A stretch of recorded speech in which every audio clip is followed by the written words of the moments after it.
On this episode of the Athletes Forum podcast, we talked to three-star offensive tackle Raphael Greene, newly committed to the University of Toledo for football, about his recruiting experience and how international high school kids could take that next step and play big-time football at the next level. We doing everything they talk about. You know I'm everything a boss about. Not putting work and gotta toss them out. I'm really biting, they just barking out. I'm really riding, they just talking now. His street, what to talk about. See the big H when I'm walking out. Yeah. What's going on, everyone? Welcome to the Athletes Forum podcast. Thank you all for tuning in. Wanted to, as I continue to make this change and getting back to my roots of why I created Athletes Forum podcast, one of the first interviews I wanted to do is I wanted to dive and get into kind of like that college environment, college atmosphere, and wanted to talk to someone that recently gone through an experience, the recruiting experience, recently just committed, so he's fresh off that commitment as well too, and just wanted to chop it up, with this guy as he does have a bright future, and talk a little about like his experience and getting to where he's at now. So.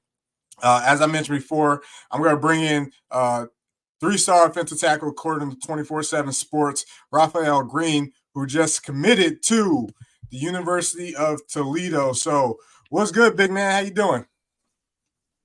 I'm good. How are you?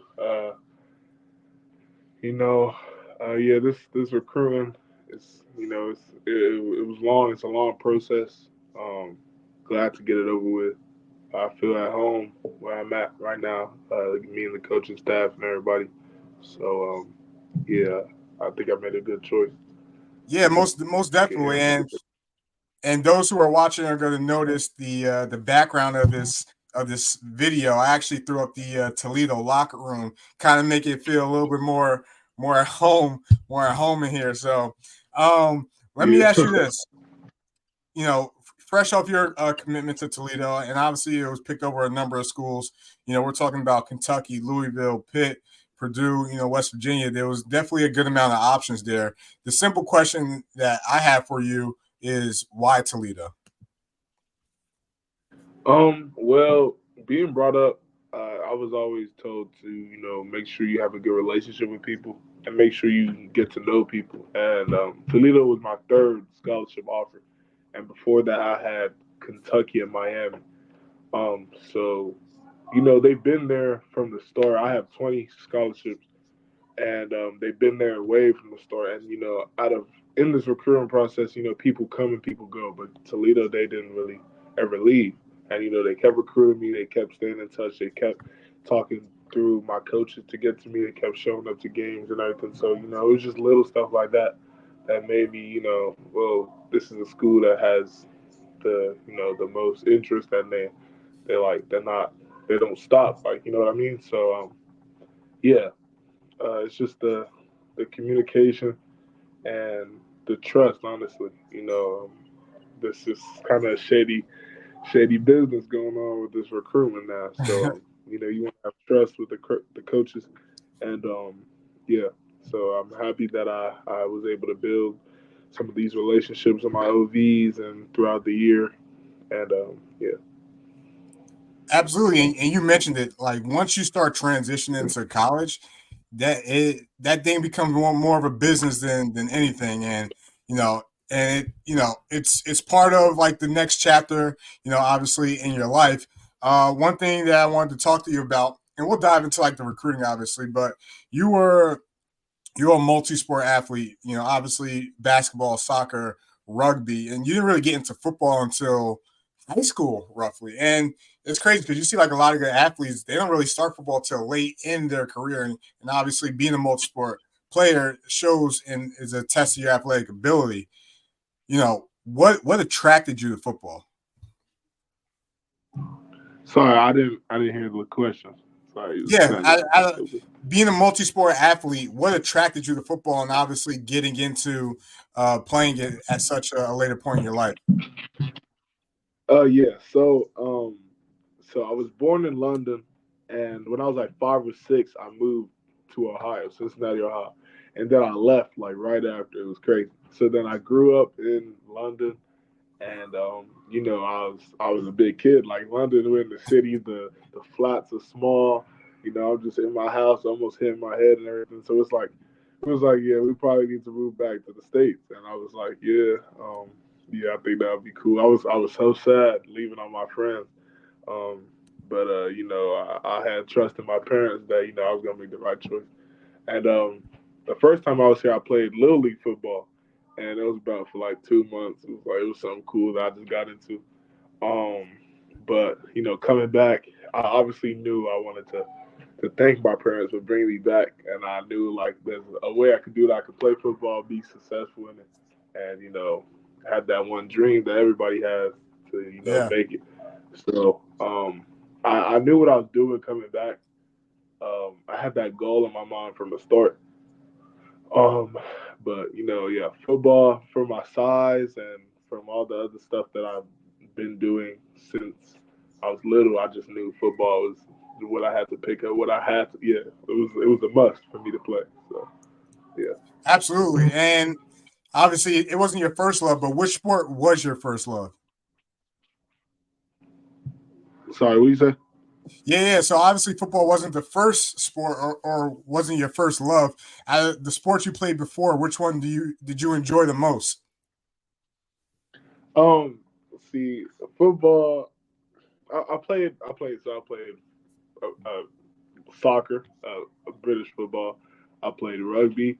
Rugby, I played it like when I was real young, so I didn't really like. I feel like that helped me with my like mentality for like hitting people, I guess. But you know, that was like I didn't really like that too much because I was younger. But I would say Yeah, soccer it helped me with my feet.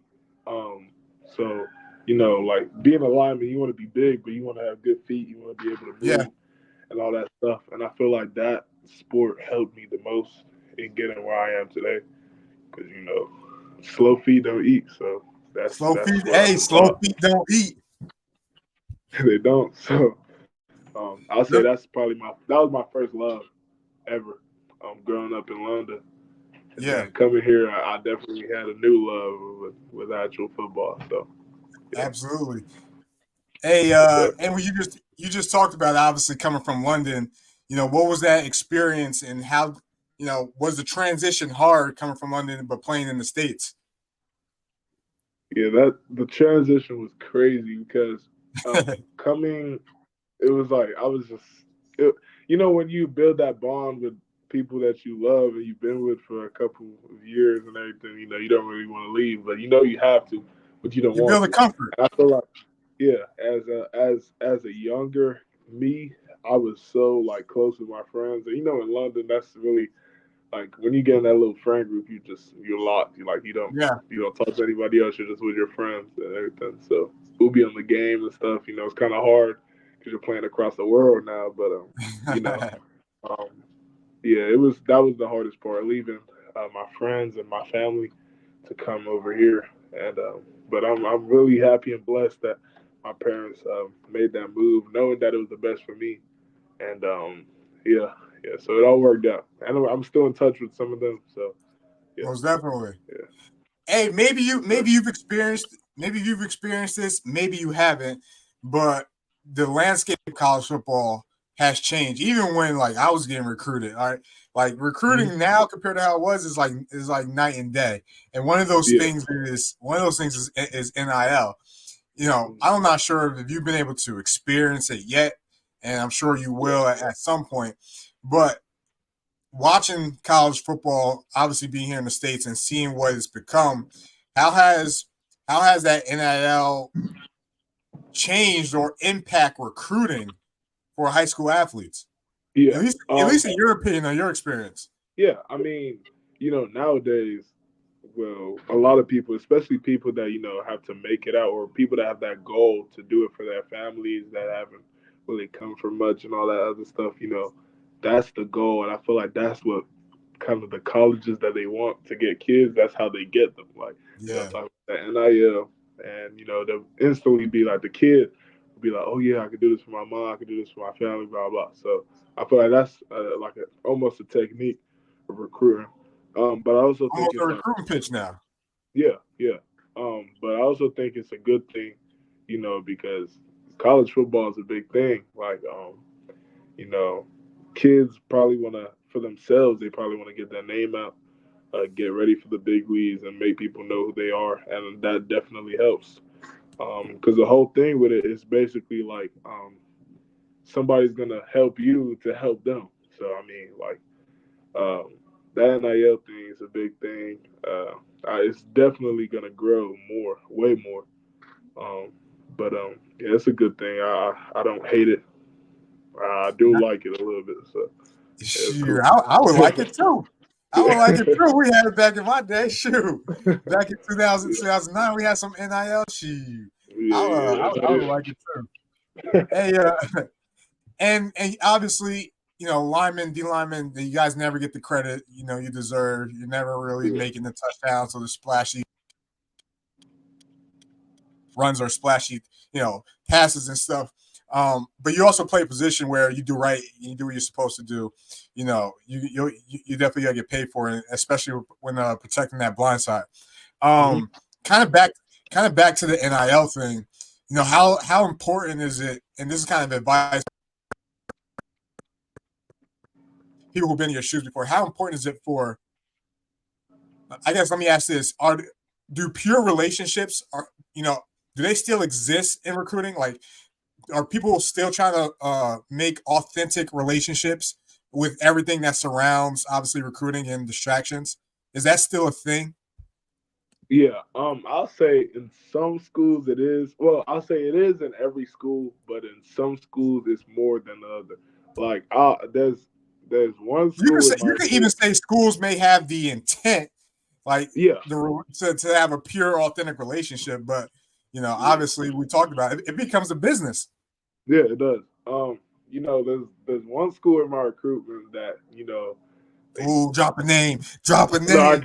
Nah, I won't. I won't because I'm still I'm close with some people that I'm close with the coaches there, but yeah, no, I'm messing with you. I'm messing with you. yeah, but the coaches definitely there's some schools that you know think about the relationship more because just getting offered and them not communicating or them not constant like contact every time, then I mean it doesn't really mean anything. So I'll say it's still there for sure, but I think it's there for certain people. Like, let's say there was a 5 star, and then it was a like 3 star, and then they're like, "Who do we want more? We want the 5 star. Let's talk to him more than that." Like, that's how it works. That's the business. So, um, that's how it works. And I feel like there's just certain schools that just don't care about all that, and they just want to have a relationship with all the players. So, that's that's how it works nowadays. Yeah, and Yeah. that becomes the hard part for guys, like you trying to get recruited is, before, obviously the coaches, and it's still like this, coaches, were coming to you and trying to get, you were the person that they were pursuing, but now like as the recruit, you almost got to like kind of swift through like the BS, what's real, what's not, what's pure, and what's authentic and what's not. So, it's definitely more work on the recruit doing their homework, which they always should do as Yeah. well. Ask a Um, lot of questions. absolutely, absolutely. That's one thing for sure. And and you talked about your experience a little bit with being from across the pond. How do we get more exposure for those international guys to come to the states and play college football if that's something that they want to do? Like, you know, are they going to have to go through the high school / prep ranks in America? Is there a route to just go from Europe uh, to college? How do we get more exposure? We're trying to educate the audience here. How do we get more exposure for those guys to come over? And if they want to play college football, play college football. Yeah. I mean, there's a lot of big dudes I know over there, and uh, most of my friends they're kind of huge too. So I tell them like, dude, you gotta find a way. And I know one way there's academy, the NFL academy, and actually they had a lineman like last year. He was at the academy and he camped. He went to some of the camps. They flew him all the way over here, and he camped at the colleges, and he did good. So he just committed to OU last year, and he's doing good now. So the NFL Academy is a great way. I think they have a couple schools down there in London or in Europe.